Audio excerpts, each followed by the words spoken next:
কালকে অনেক দিন পর আমার গুরুদেবের বাড়ি ঘুরতে গেলাম।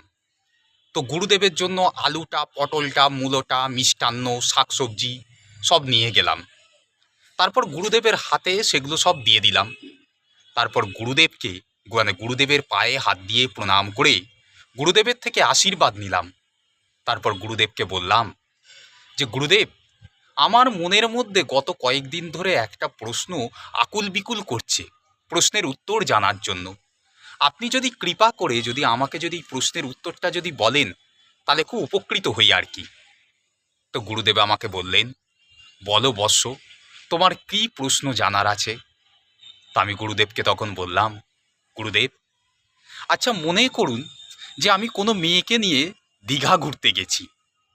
তারপর সারাদিন দীঘা ঘোরার পরে তারপর আমরা একই রুমে ঘুমালাম দুজনে।